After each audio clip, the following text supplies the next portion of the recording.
The Pacers have reached the All-Star break. What is going on this month? Lots of comebacks. Is that good or is it bad they need them so bad? Plus, Bennedict Mathurin coming off the bench now. More on that move and taking stock of this team at the halfway point with Jimmy Cook on today's Locked On Pacers podcast.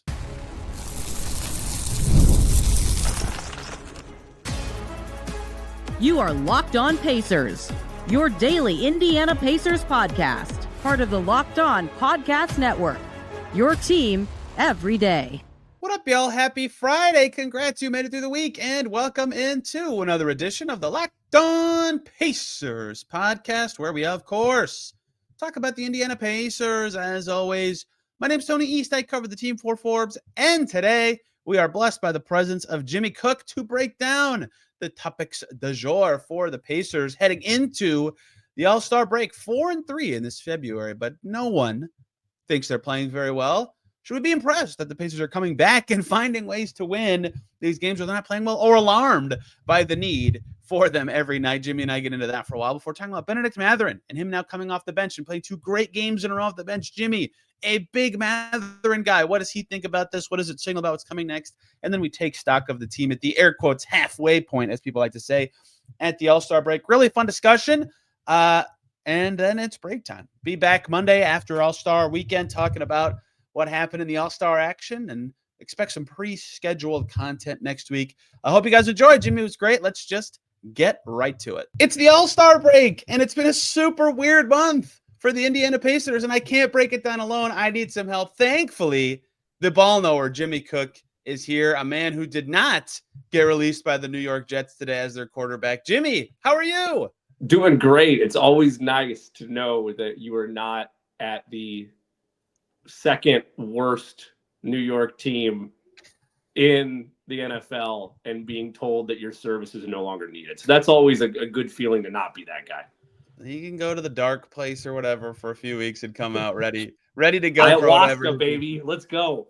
Unfortunately, as the cycle of ex-Packers quarterbacks goes, that means he will be on the Vikings next year, which I am terrified about, regardless of that specific thing. This is a Pacers podcast, and there's something that's been gnawing at me, Jimmy, which is this month, they're 4-3. That sounds nice. I don't think anyone thinks they've played particularly well at all in February. They've been trailing for, I think Eddie Garrison, the producer of the Midday Show at 107.5 and on Pacers Radio, said that they've been trailing for 5 games worth of time in their last 6 games, and somehow they've won half of them, right? They are not playing well. They have come back a lot. And I only bring this up because it's relevant to this conversation. But when John Washburn and I talked after the Pacers went to Paris, something we said was, it's good that the Pacers have this superpower where they always respond after bad games. They had that last year too. They'd play bad. They'd have this bad taste in their mouth. They'd come out and they'd play great the next game. And that's great. However, the problem is that they very often have to respond, right? The first thing happens poorly. And so on one hand, it's good for them that as a team that has a lot of bad losses the last 2 years, they have found a way to come back and win these games where they were down 22 against the Clippers, 19 against the Wizards, 15 against the Jazz, and only 6, but still 6 against the Hawks and win. Great. However, they were also down by a lot of points against some not very good teams recently. Where do you stand right now? Are you more impressed that they have pulled off these comebacks and won and, I guess, stabilized while they're playing poorly? Or are you alarmed that they're playing so bad that they need to be this good to win these games? It was the former up until last night, because you look at the competition and you can, for the most part, at least over these last couple of games, justify where tightness has been. Like, okay, you're going up against fellow playoff teams in different conferences to some extent, Clippers, Knicks, Lakers, obviously the Knicks being the Eastern Conference team, but it's like, okay, that's fine. Like, you're going to have your struggles. And I know they didn't, when you look matchup by matchup, they lose the Knicks game, they lose the Lakers game, but like you look at that and you say, okay, well, that's a good team on the other side. Pacers are working things out. Myles Turner not available. Okay, you live with it. I don't care who's out on this roster. And I get it. People want to sell the talking point of, any matchup in the NBA, it's a beast. It's like Big Ten road play. You walk into somewhere half asleep and you're going to get in trouble. Okay, the Wizards are a dumpster fire, man. Like they are not actively trying to win games, and they're a very young roster. And Quinn Buckner said it last night, and I give him credit on this point. Like, yeah, they're hungry to some extent and have nothing to lose, but also like you can't walk into a place that's 5-24 in their home building and come out and lay an egg that way. Now, that said, and this is the coping mechanism that myself and other Pacers fans should probably have is, but hey, they came back. They turned it on when they needed it. Isn't that the selling point for every playoff team in this league is that regular season, turn it on in the playoffs, turn it on when it matters. That's what you want to see. They've done that pretty consistently this season. So while I put my head in my hands a couple of times during that game last night because it was the Wizards and it took OT to go and get it done and some pretty remarkable performances from your bench to be able to do it. And yes, Myles wasn't there, but that I'm willing to give a pass to and say, for the most part, Tony, it shows resolve. It shows they do have a switch they can turn on, and that type of narrative device of turning on a switch is what you hear for every playoff team around this league when the postseason arrives. So all in all, I'll say I'm fine with it. I'm kind of right in the middle of this. You know, I think everything you said is certainly true. And I've made that point a few times, like the Hawks game in particular, and really the Jazz game too. How often for the Pacers the last 2 seasons have we said something like, man, like these guys just stink in games that they're expected to win or when their star players out for the other team and they lose that game. And like, it's good that this is a trope about good teams, air quotes, good teams too, is they win when they play bad. They find a way, right? Okay, like, yeah, that's great. But then they kept playing bad for like several games in a row. So they're definitely not playing well. Myles Turner has been out. I think that kind of clouds some of this in terms of what's going on. Like Thomas Bryant played well the last couple of games, but he was pretty rough on that road trip. Like that was probably the worst stretch of his time with the Pacers so far, right? So some context required with this. So on one hand, I want to say this. In January, when they were playing really well, their best month in years, people kept saying, gosh, these guys suck at holding leads. It's like, okay, if you're going to grill them for the opposite thing, you got to give them some credit when they do the good part of that. However, I think that you are right that last night was DC. They stink. And yeah, they made 51% of their threes, but they were all like kind of wide open threes. Like their defense wasn't particularly good. Utah did not shoot 1,000,000,000% from 3. The Pacers couldn't make anything, but they couldn't keep up with the Jazz. They scored 89 points against Portland. I get the Portland top. Like that was rough. And that first quarter in LA were awful. Like they have played alarmingly bad to start some of these games. That's not good, right? They've got to figure out what's going on there. They tried changing the starting 5. Rick Carlisle's pointed to the things that he thinks are the problem, which I think got better in the New York game and then not as good in the Washington game. So I think given the level of competition they've played, I would lean like 60% alarmed, 40% encouraging. And I maybe a little more towards encouraging than that, just because they routinely lost these games for the last 2 seasons. This group did. But I do think it's good that they can smile at the end of it and go, we won 4 times. We made it to the break. We can smile. We're fine. We're still 4th. No problem. But they need to come out of the break looking better than they did these last, 12 days of play, because they've needed some crazy fourth quarters. The best combined Mathurin Toppin game ever, right? The perfect play for 6 minutes in Utah. 2 15+0 runs in 1 quarter to beat the Clippers. Like these should not be requirements to win. These should be icing on the cake kind of things. Yeah, and for me, the biggest area of frustration, and I know we're going to get into this as we roll on Locked On Pacers, I need more if you're going to make a lineup change from this group defensively. And I don't want to undercut the second point that we're going to get to, but like the whole, I want to pocket that because I know we're going to spend the whole segment on the shakeup of the starting lineup. I will ask you this though, how much of what has transpired since Myles has been out is just wins are gravy and losses are a wash, and you there's certain things, sure, there's going to be film that pops up where it's like, well, Wizard without Myles, this is atrocious. You mentioned leaving wide open shooters for the Wizards last night. Like, that's just begging for trouble against any team, let alone a team that is hungry, that, isn't playing to win games, but they're letting their young guys go and they don't have a care in the world, right? It's like a kid in a candy store. Like, there's some elements of the Wizards where it's like, okay, Bub Carrington, Alex Sarr, like, who cares, right? Yeah. But when it was Kispert, like, several times, like, that's the one guy, like, that just him. Yes. Yeah. I mean, like, it goes back as well to how many times do we see either a high-level, big-sized guard or a wing player just eat this team alive? Like, 42 again. This Josh Hart.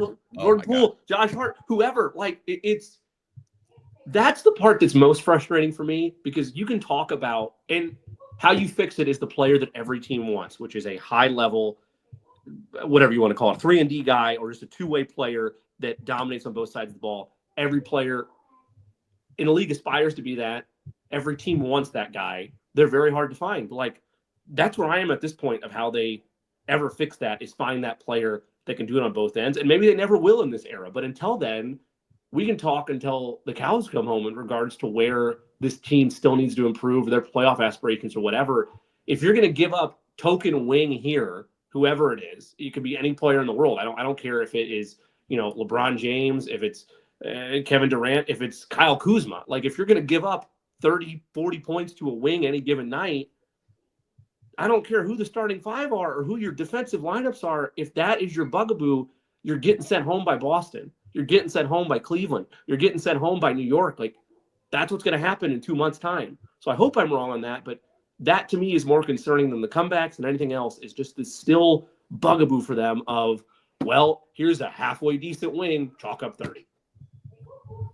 Reeves, Harden, Kawhi, JP, Kispert, Hart.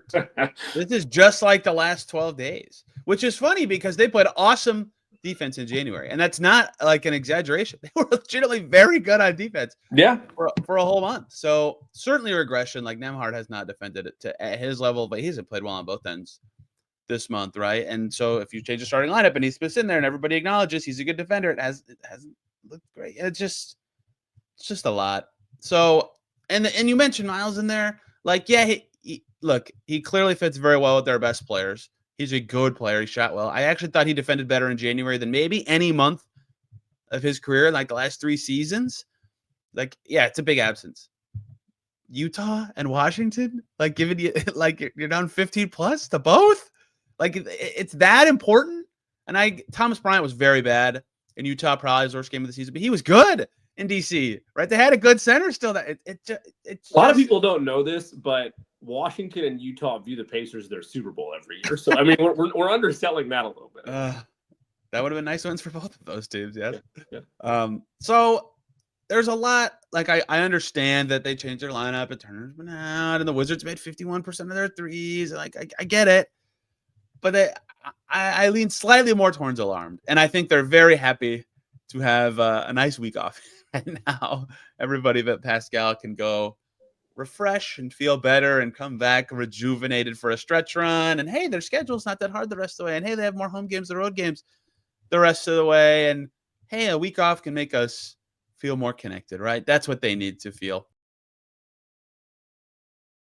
Everyone, short little breaks. We can talk about WayFair after the holiday hustle. There's nothing like giving your home a little TLC. I always find that decluttering refreshing in your space. Can help you get back into a routine when it's all put together. Whether you're tidying up, clearing out, or just want to give your space a new look to start the year, WayFair has everything you need, all within your budget. Currently, many are looking for furniture, and the huge selection at WayFair makes it easy to find pieces that fit your style and budget. My favorite part, they have free and hassle-free delivery, even for larger items. Wayfair's site is so easy to navigate. You can find everything you need in no time. There's something for every style and every home, no matter your space or budget. And WayFair makes it easy to tackle your New Year's home goals with endless inspiration for every space. Whatever your home decor style is, or whatever reason you're picking your items, why you think it will look great in your home, WayFair can help you out even in a time crunch with that free, hassle-free delivery.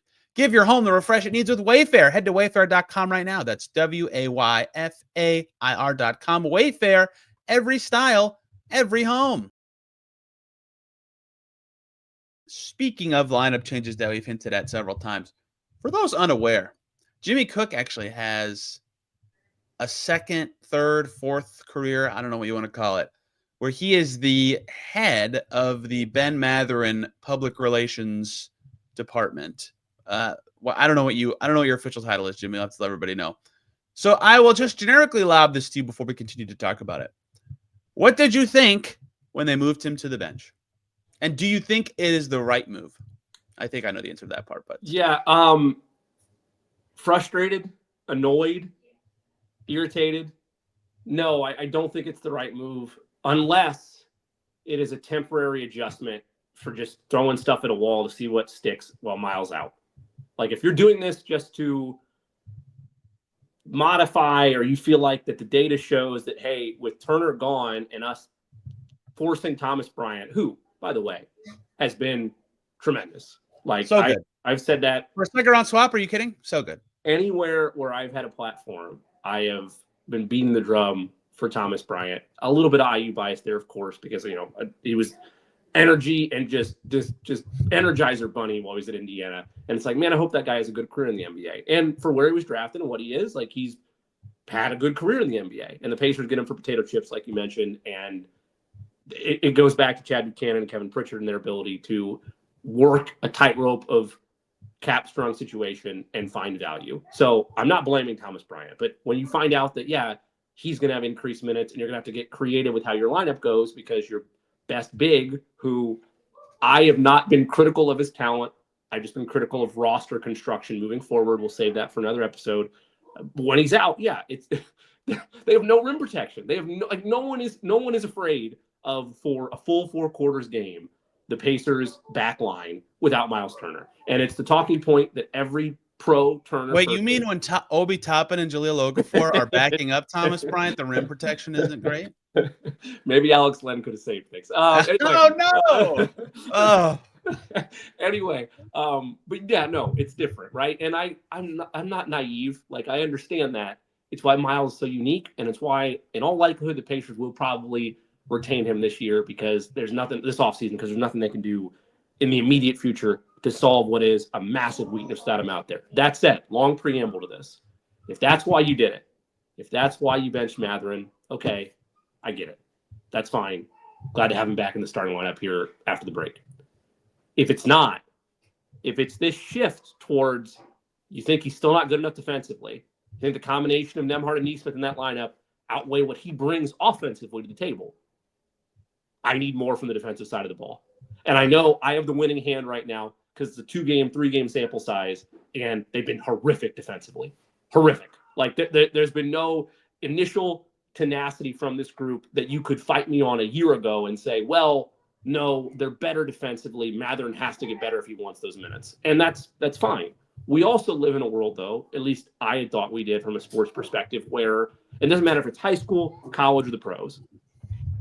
You reach a point where if player A, in this case, Bennedict Mathurin, is playing at a high level to the point that he is clearly a better player than player B, a Nembhard or Nesmith or whoever, because that was the conversation a year ago for who has spots in the rotation, then that player A does not get demoted just because you want to bring player B back in now that he's healthier and you're ready to make that change back to what it was a year ago. That's not how it should work. In a competitive system, if Mathurin has won that spot, it's his.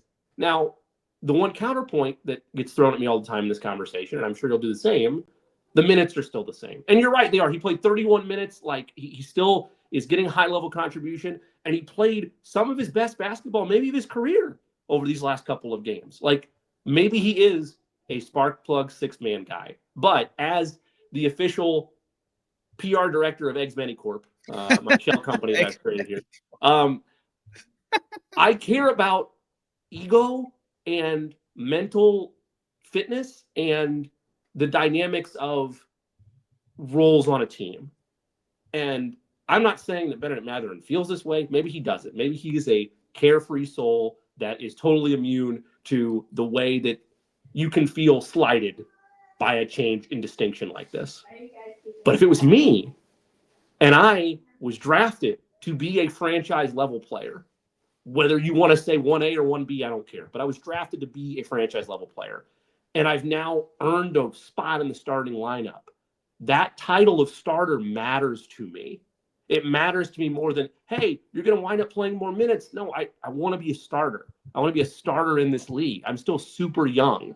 So that's why I'm more mad than anything is I worry, not knowing this is just my speculation. I haven't heard it from anybody within the Pacers organization.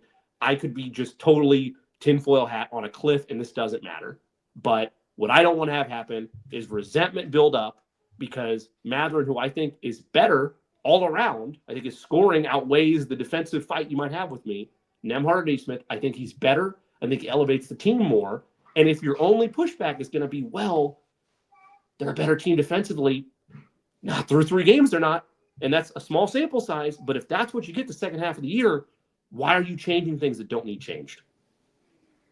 You're not going to get pushback from me, Jimmy. I was team Mathurin should stay starting. I meant generally, by the way. Yeah, I know. Yeah. So here, if I'm acting on behalf of the Pacers here, which I'm not, I'm going to devil's advocate my way through this. The case I would make is the case that I did make last year. I'm not making this case this year. The case I made last year was it's actually not about, well, it kind of is. It's not only about the starters. It's also about with the bench, Ben Mathurin gets better and more better quality and more touches. And so what they would argue with they haven't defended well to start games, which they haven't, is yeah, but look at this situation with Bennedict. He's been great.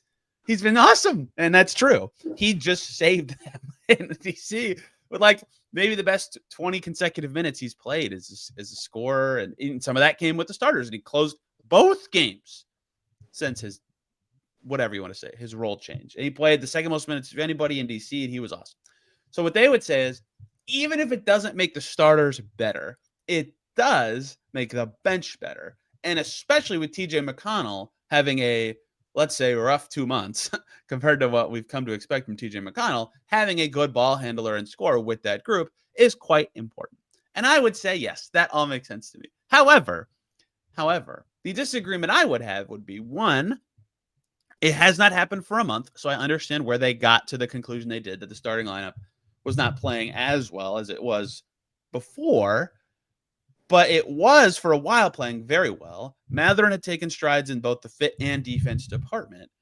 And you tie that in with, this is where I get the most crossed up, is in theory, the best version of the Pacers does have him as that in that spot. Like, you want to continue to give him minutes with Haliburton and Siakam and just get their fit as optimized as you can. If you think you've already done that, then maybe you make a change. So I thought the answer should still be Mathurin. I understand why they made the change. I'm not like, these idiots, this is stupid. You know, I get it. I actually said, when I made the case on this podcast that Mathurin should keep starting when Nesmith returned, I also said this. I said, I still think they'll go back to Nesmith at some point. Like, it's just what this team has been about. And Washburn made the point that, you know, Nesmith allows Haliburton and Siakam to also have more touches with the starting five. And so, in a way, if it's about role balancing and defense, yeah, I get it. Like, I don't think it's stupid, but it hasn't been about defense yet. It has done good with the role balancing part. It has not done anything for their defense yet. So let's see what happens when Turner returns and how that group looks. We saw it have success in the postseason, right? We all know it's good. Yeah. But it hasn't been, and the Mathurin group was great. So TBD, I think if Mathurin keeps playing like this off the bench, it's going to be really hard for them to switch back because he's been so good and playing so much and been in the high leverage situations. It's a very significant midseason change, and someone had to get screwed by Nesmith's injury, and for a while it was Nesmith, and now it might be Mathurin, but screwed is the wrong word if it actually makes him in a better spot. It's just a lot to it. And again, most of my frustration is the idea he would be upset by it. If he's not, if he doesn't care, then I'm cool with it, because he's still getting all the opportunities you outlined. He's still closing games. He's still getting 30 minutes a night or whatever, 28 minutes a night. I know they went to overtime, so that skewed a little bit against the Wizards. Man, OT against Washington. That's just, God. I mean, can you imagine that loss being what carries you into the break, but instead, it's a win. You forget it. Survive in advance, Jimmy. Exactly. Survive in advance. Exactly. No, like if he's okay with it, I'm okay with it. And that really does sound like Eggs Benny Corp is, a full Fortune 500 company that's totally representing there. But like, yeah, I'm fine with it. And the reason I'm so hyper focused on him, and I've said this a number of times, I want to see the Pacers get back to the finals. I think all Pacers fans do. And I believe, barring more magic from Pritchard and Buchanan, which is possible, the only way it happens in this era is if they're right on Mathurin and he develops into the player that is alongside Haliburton and Siakam and whoever else on all the intro highlight package videos of, yeah, that's one of the franchise players. It's one of the guys. That's our dynamic duo right there. There's a reason that I guess I can hopefully buy it after this year. There's, the NBA Jam video game where you pick two guys, right? Boom, shakalaka, the whole 9 years. You know what I'm talking about, right? You got that? Correct? Yeah, yes. All right. So they sell those T-shirts with like 1A and 1B of like, oh yeah, these are top two guys. Well, there's one out there. I don't know which company sells it, and just in case there's now a rush to go buy them, I'm not going to say the company because I want the shirt. But it has Haliburton and Mathurin on there. That's your 1A and 1B. That's your future in my mind. So that's why I'm so hyper focused about this, because there's scar tissue for Pacers fans with players that wind up getting egos that get frustrated and then force their way out. And like, I'm not saying it's going to happen because maybe Mathurin is a team first guy. As long as he's getting minutes and opportunities, he's happy. And maybe this is no big deal. But if it is, it's an issue to me because, to your point, I need to see substantial improvements with him as a bench player, first guy off, versus him in the starting lineup. And that includes defensively. An early sample size, that hasn't happened. But if that happens or he's okay with it, I'm cool. I just don't want to have a thing pop up next offseason or the offseason after that where breaking news in ESPN, Eggs Benny Corp agent Jimmy Cook has announced that Bennedict Mathurin needs a trade from Indy. I don't want that to happen. Okay. I don't want that to happen. Eggs Benny Corp is hiring at the J Cook for send your resumes. Please. He will take them in stride. Yeah, it's tough. They have 6 starter quality players, and they're gonna say we have 6 starters, and that sounds all great. And Mathurin's responded extremely well. They've got to start games better. Do you think he cares? I think every player cares a little bit, but like not enough that he would, go AWOL and wreck things in turn. Not every player. I think over half the players care a little bit about lots of stuff. Yeah. But like Manu Ginobili truly did not care, right? Like there are some guys who don't, but I think your whole life you're the best player, and then you get to the NBA, like your pride is that. And I don't think he's not. That's the thing. Like I don't know how many interviews I've done with players, but you have that conversation. What was it like being the best player on your grade school team, your high school team, your college team? Yeah. How did you survive in the NBA? You survived by realizing you're not the best player out there anymore. And he's not the best player in the league. He said it last year at his X interview. That was like a very revealing moment for Ben Mathurin when he went through that. Yeah. Right. And so like, I still think though, because of how young he is and his upside, and look, if I'm wrong, there's no harm done. I can just root for the next Pacers, young talent they draft in 10 years. Like my job's not at stake. But if the Pacers are wrong, then you got some serious issues with market size and trying to get creative. And I can't give enough credit.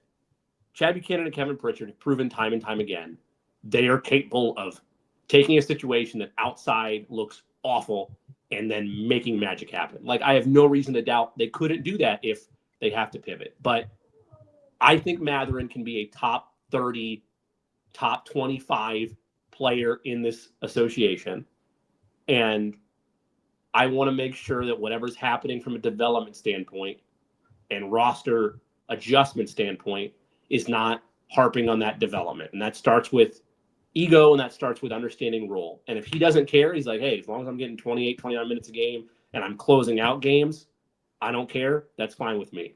But if it's a point of friction, if it's something that the good does not outweigh the bad of making this change, you're not getting better results because of it, that's a problem for me. And I think it would be a problem for him. And I think realistically, it'd probably be a problem for the Pacers. They try to evaluate things. If you had a gut answer on this, though, Tony, do you think Do you think I am just being wishful thinking to say, well, maybe it's just because Myles is out? Like, do you think that has any? Yeah, I think that's wishful thinking. All right. Yes. They started again. I went through it for a reason. Like they had that group, the previous starting five was awesome for a long time, but had not had a good game in a long time. Like the game they were +2 in, the Pacers won by 34. Like, it's not that impressive that they finally were above 0. So their net rating as a unit is still great, but it's very much propped up by I don't want to get too much in the weeds on analytics because I'll get lost and I'm sure some of your listenership will too. What would the net rating or net efficiency need to be of the new starting five when Myles gets back for you to look at it and say, no, this works? Or is it more about Mathurin still playing well? Well, the problem I would have with directly answering your question is they have a whole season's worth of already data that's like, and a post, and more importantly for the Pacers, a postseason, right? But you're right that it has to be answered still, because like if they come out and suck, like they can't just keep throwing it out there. Like, well, we knew it worked last year. Like you can't do that. It also goes back to the larger point about why are these holes happening so early? If that keeps happening with that unit, and it's like, well, Mathurin's not, then it's not the player they switched, right?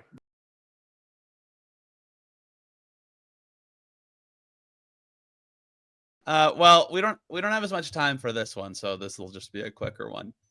It is as many people describe it, halfway point of the NBA season. That's one of Tony Easterly's favorite things. But it is the break, the mid-season break.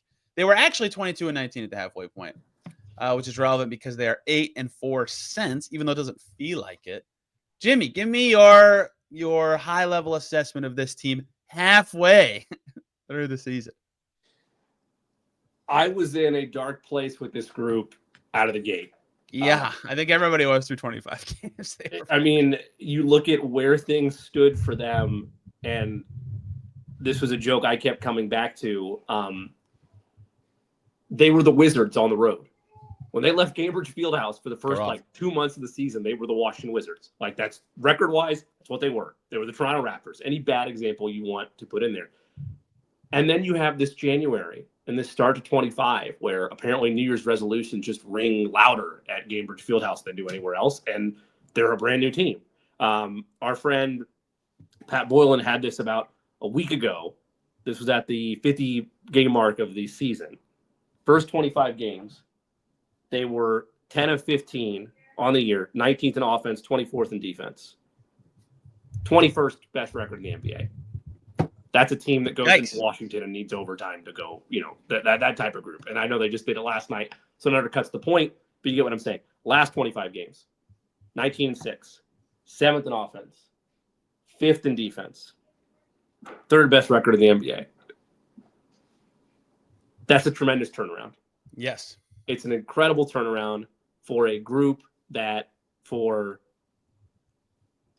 so long out of the gate, you felt like, well, the media was right. They played an injured Bucks team. They got an injured Knicks team. Sure, they played the Celtics close, but this group was a year ahead of schedule. What are we doing here? And then they solved stuff, and they figured it out. And they leave you at a point where now you can look at their record. I don't remember what it was, 2-12 on the road, something god-awful. They're 16-14 now, 2 games above 500. They've climbed out of that. And they've gotten to a point where you can now map out the second half per NBA standards. There you go. Yes.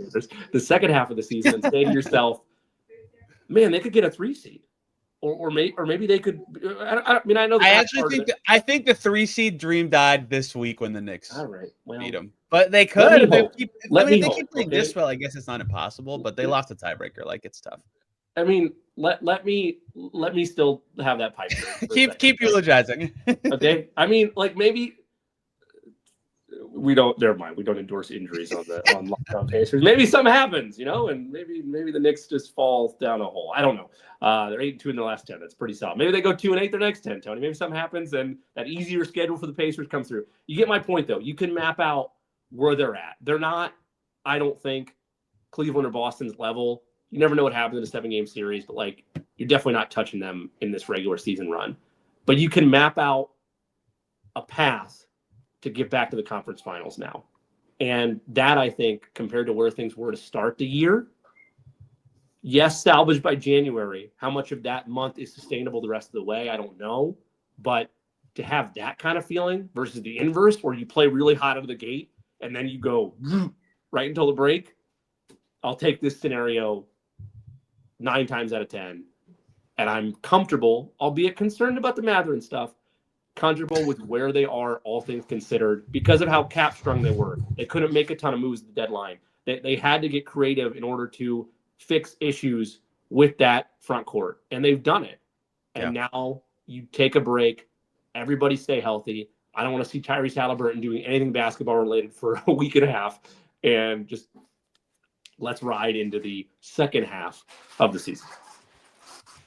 That all makes sense to me. Last year was the opposite, right? Last year they were awesome to start, and they were smashing everybody's expectation. And Haliburton was awesome, and then he got hurt, and they stunk for a while, and they made a big trade. It was just different, right? The feel is different, and reality's probably somewhere in the middle of their insanely hot second 25 games and their first atrocious 25 games. But they have at least proven that they're a playoff team, and it looks like it's only going to take like 43 wins to be a top 6 seed in the East. We'll see what that actually ends up at, but like the 7 seed's under 500 right now, so they have the cushion to be in the postseason. The question is, can they stay out of the Boston or Cleveland bracket side? Can they get in the 4-5 and host the series? Is he going to take some stumbling with these lineup changes? The next era of their season is about figuring out who they are when they're fully healthy, and they're still working through that, I think. But alas, they've given themselves some actual cushion to figure that out. They will thank the basketball gods. The Orlando Magic got very injured for a long time this year. They can ride away trying to figure these things out. A currently 4.5 game edge over any team in the play-in tournament. We'll see where this goes. Jimmy Cook, thank you, sir, for the time. Where can people find you and the rest of the Eggs Benny Corporation? Well, we don't list the Eggs Betting Corporation because we're a shell company in the Cayman Islands, so there's no like real address. Maybe a P.O. box somewhere in Hamilton County. You can always follow me on Twitter at the J Cook, tweeting out into the ether all the good Pacers. If you're still into that, since we're right around the corner from the draft, Colts thoughts, all that good stuff. Tony, always a pleasure. Thank you for having me. Really? When is the NFL draft? Well, I guess I should say the combine. The draft's still combine's coming, yeah. But it's all mock draft season now. Mock draft season for some Colts fans has been going on since December. But for the general portion of the league, we've now pivoted towards the outlook of, hey, when's the next 24/7 cycle? Oh, the combine. Oh, mock draft. Yay. Free agency, all that fun stuff. So they should pick Curtis Rourke. That is my NFL draft opinion. Hey, why not? I mean, at this point, get competition out there for Anthony. Not to start. They should just have him so I can buy a Colts jersey for the first time. So, you know what my last Colts jersey is, Jimmy? Joseph Adai. I do have a Joseph Adai jersey. I have one since then. A Reggie Wayne jersey. No.